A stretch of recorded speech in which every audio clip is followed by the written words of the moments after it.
Pour les chrétiens, beaucoup se demandent pourquoi Dieu permet la souffrance s'il est amour.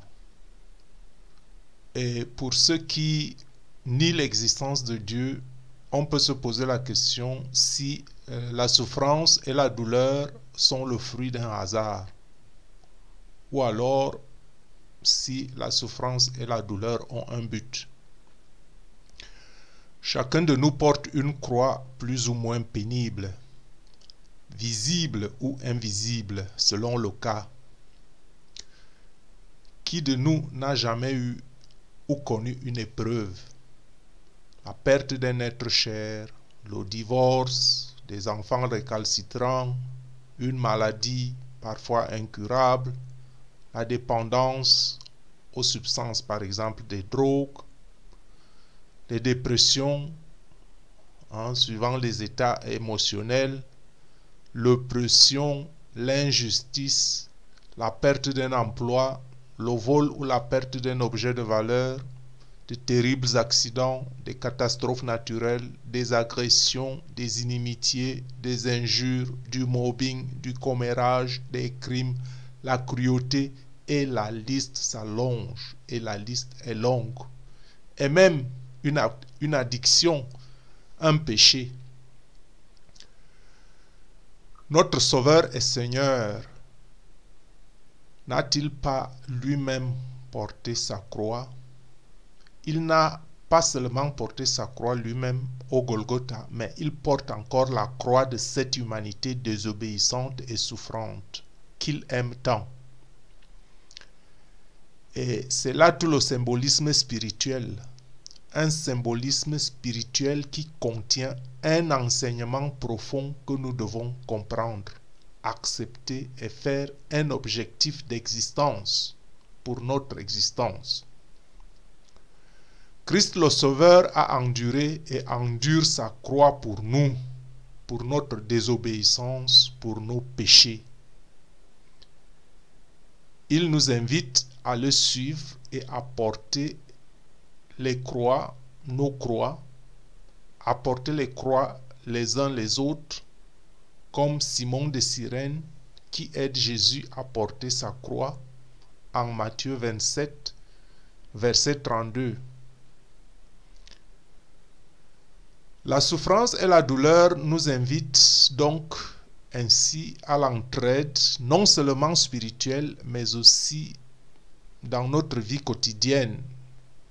C'est le sens de l'appel qu'on retrouve comme commandement nouveau en Jean 15, verset 12, parallèlement en Jean 13, verset 34. Cet appel, c'est « Aimez-vous les uns les autres comme je vous ai aimé ». Donc cet appel n'est autre chose que « Portez-vous les croix les uns les autres ».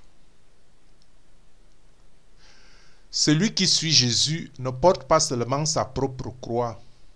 On comprend par là, par ce commandement nouveau, que celui qui suit Jésus ne porte pas seulement sa propre croix, mais aussi celle des autres, parce que nous sommes le même esprit, nous partageons le même esprit, c'est le même esprit divin qui est en nous, celui du Christ. Donc, pour ceux qui ont des charges lourdes, car chacun en a, il ne faut pas voir que ce qui vous arrive comme le seul fruit de vos agissements et de vos efforts. Ne voyez pas votre charge, votre fardeau, votre croix comme le seul fruit, comme le fruit du seul agissement et de vos efforts. Mais il faut la voir comme le partage équitable et juste de la tribu collective de tous les croyants et membres du corps du Christ. Parce que quand un membre du corps est malade, c'est le corps tout entier qui supporte la douleur. C'est ainsi que il faut voir la perspective que sont allégées les peines de ceux qui ne peuvent pas porter le fardeau de leur croix à eux tout seuls. On peut bien le penser, que la charge peut être distribué sur un point de vue spirituel, que ceux qui ont des lourdes charges doivent entreprendre, ou bien les lourdes charges sont redistribuées à ceux qui ont des charges légères.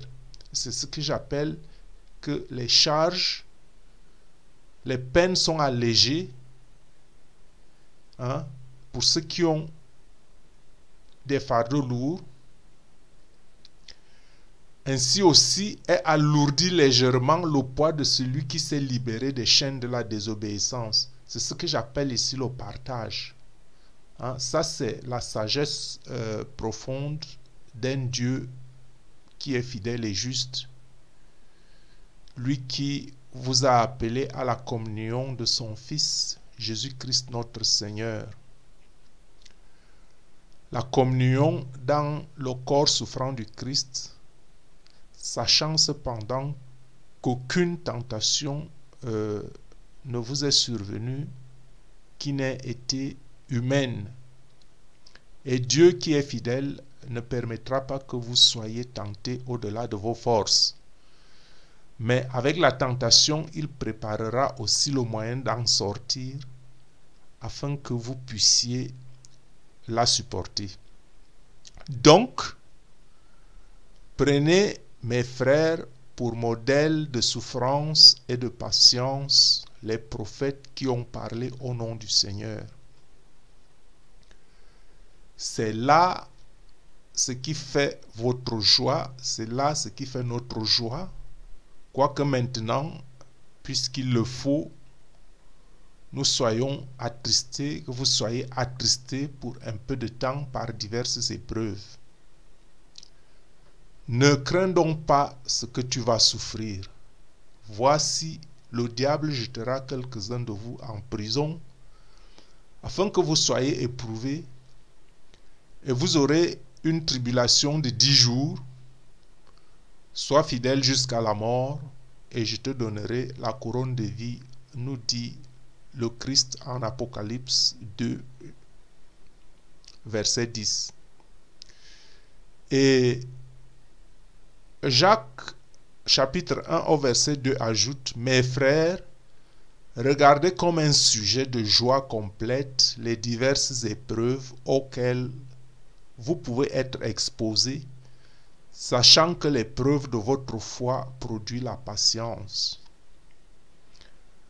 Paul ajoute en Romains chapitre 5 verset 3: bien plus, nous nous glorifions même des afflictions, sachant que l'affliction produit la persévérance.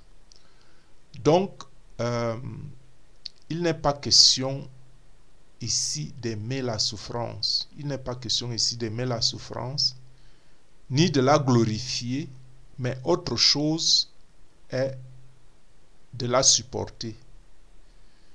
Parce que nous ne faisons en aucun cas l'apologie ou l'éloge de la souffrance. Nous ne disons pas qu'il faut chercher la souffrance pour être heureux ou pour gagner le royaume des cieux. Mais si la souffrance arrivait, et si cela était nécessaire par la volonté de Dieu, prenez-la avec humilité, sagesse et intelligence, sans rendre le mal par le mal, sans blasphémer en brandissant les poings vers le ciel, parce que l'âme humble cherche davantage à glorifier Dieu, même dans l'affliction. N'est-il pas écrit que si quelqu'un veut venir après moi, qu'il renonce à lui-même, qu'il se charge chaque jour de sa croix et qu'il me suive?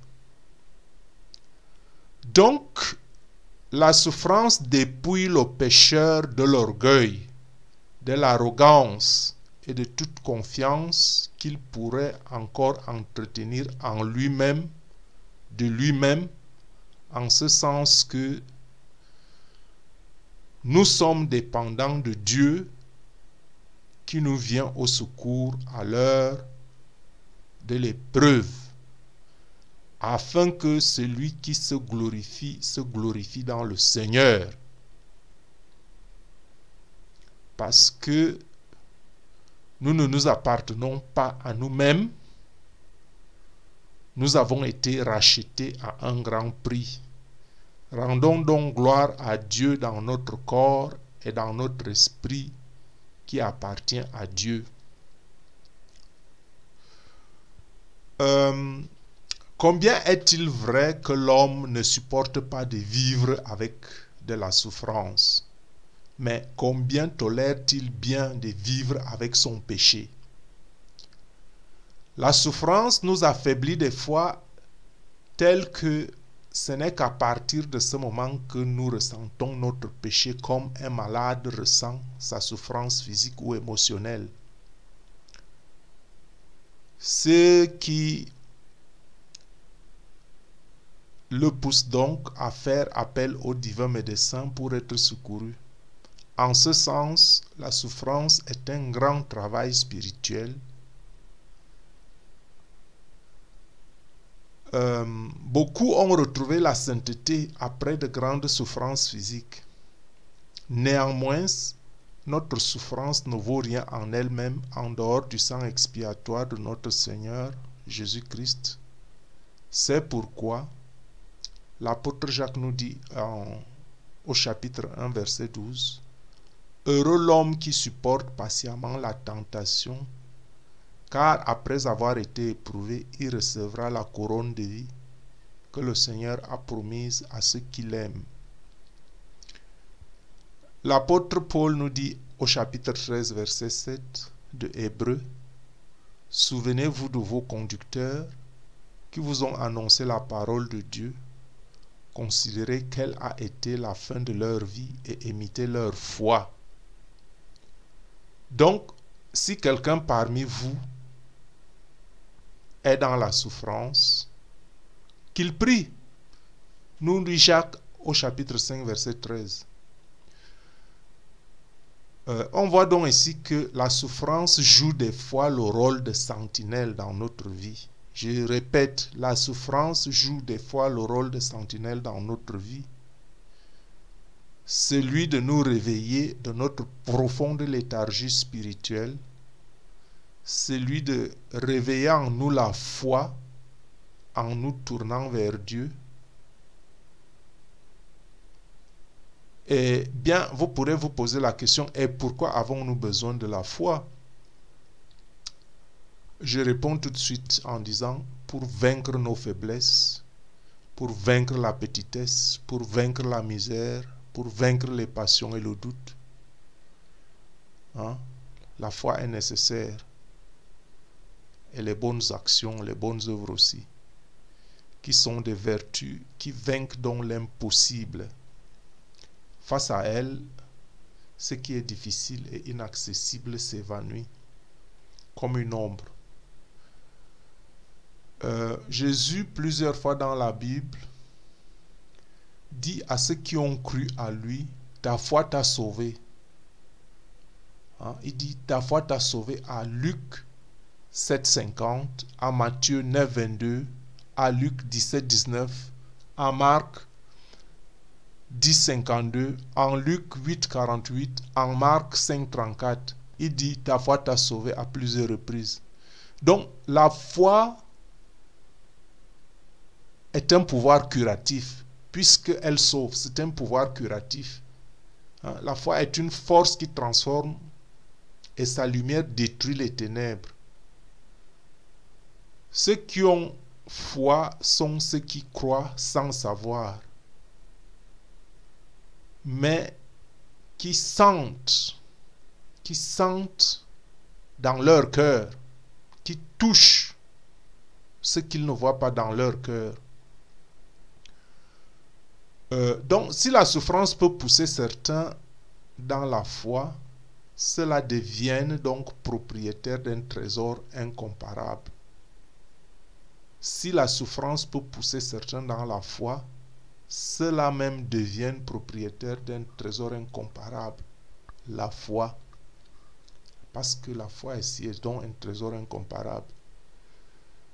Celui qui vit donc illuminé par cette lumière intérieure, pour pauvre qu'on le considère dans le monde, celui-là ne se sentira jamais paria, ne se sentira jamais abandonné, faible ou perdu.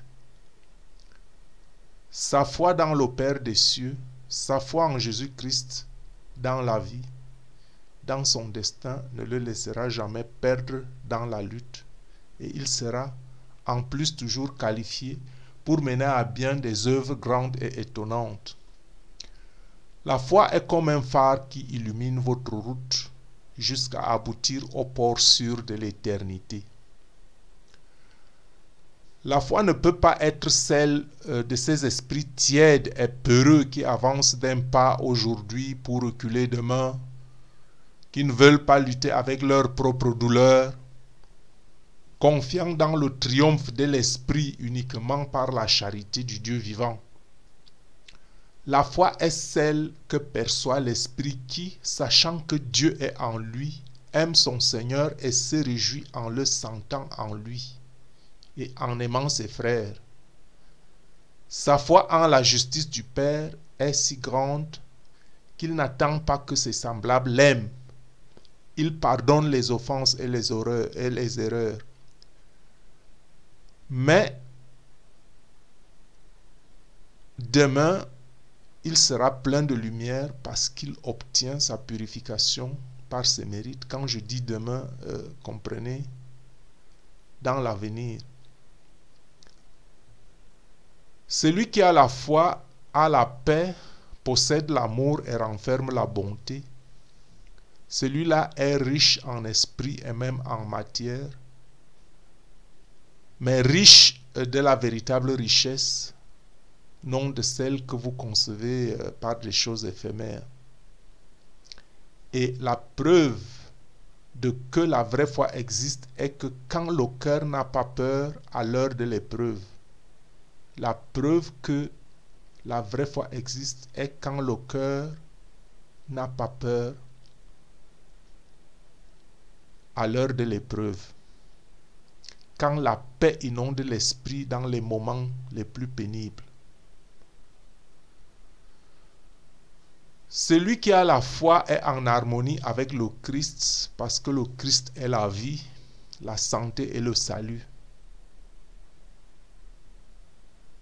Celui qui a la foi est celui qui cherche vraiment ce port et ce phare ne périra pas.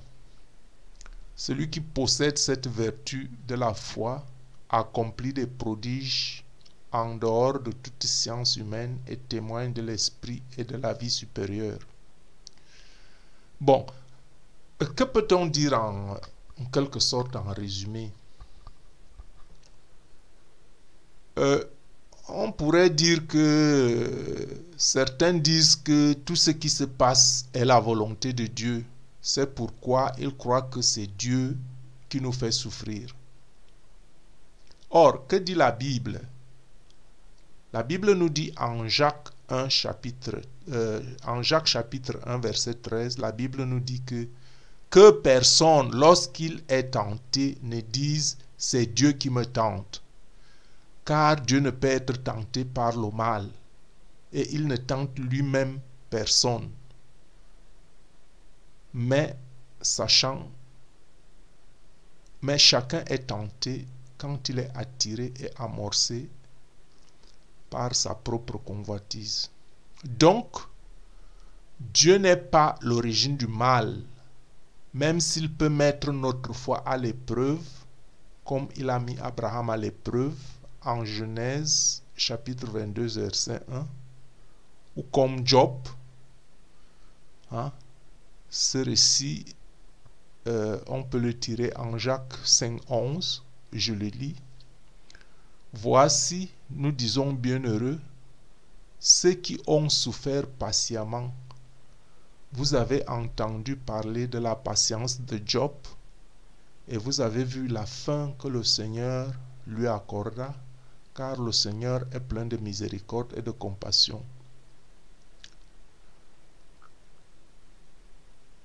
Donc, on dit ici que chacun est tenté quand il est attiré et amorcé par sa propre convoitise, ou que ceux qui, abandonnant les voies du Seigneur et succombant aux tentations du chef de ce monde que nous vivons, c'est ceux-là qui sont tentés non par Dieu, mais par leur propre convoitise. Jésus dit en Matthieu 4, 7, « Tu ne tenteras point le Seigneur ton Dieu. » Donc ce n'est pas Dieu qui tente, c'est le démon qui tente, c'est nos convoitises qui nous tentent. Dieu cependant, en tant que créateur, a la main mise sur toutes choses, mais il laisse des fois faire. Pourquoi? Parce que Romains chapitre 8, verset 28 nous dit que nous savons du reste que toute chose concourt au bien de ceux qui aiment Dieu. Je dis que Dieu laisse des fois faire. Dieu a la main mise sur tout et Dieu laisse des fois la tentation, Dieu laisse la souffrance parce que toute chose concourt au bien de ceux qui aiment Dieu, de ceux qui sont appelés selon son dessein. Car ceux qu'il a connus d'avance, il les a aussi prédestinés à être semblables à l'image de son Fils, afin que son Fils fût le premier-né entre plusieurs frères. Ainsi, on peut comprendre la place de l'épreuve. On peut comprendre la place de l'épreuve dans le plan de Dieu.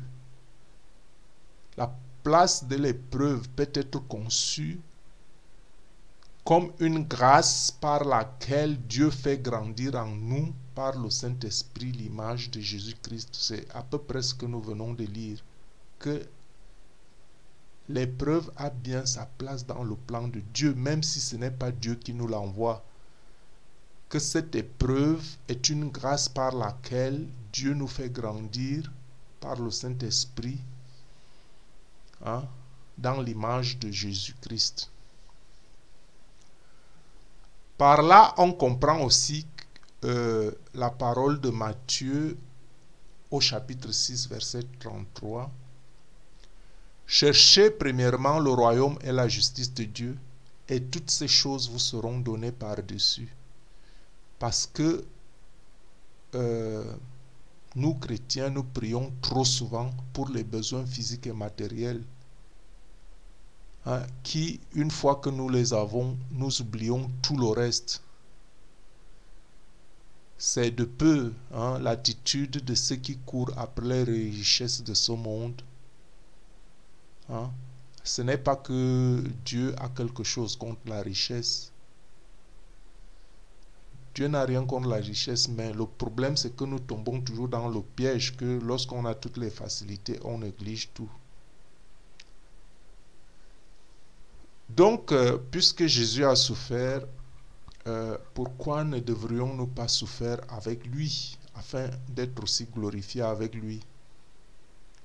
Et c'est pour ça que 2 Corinthiens chapitre 1, verset 3 au verset 5 nous dit: Béni soit Dieu, le Père de notre Seigneur Jésus-Christ, le Père des miséricordes et le Dieu de toute consolation, qui nous console dans toutes nos afflictions, afin que par la consolation dont nous sommes l'objet de la part de Dieu, nous puissions consoler ceux qui se trouvent dans quelques afflictions. Car, de même que les souffrances de Christ abondent en nous, de même notre consolation abonde par Christ. Je vais donc conclure en disant que l'esprit d'amertume peut bien nous faire passer à côté de notre destinée, parce que la souffrance, des fois, elle est psychique, elle est superficielle. Ce que vous prenez pour souffrance un autre passe dessus.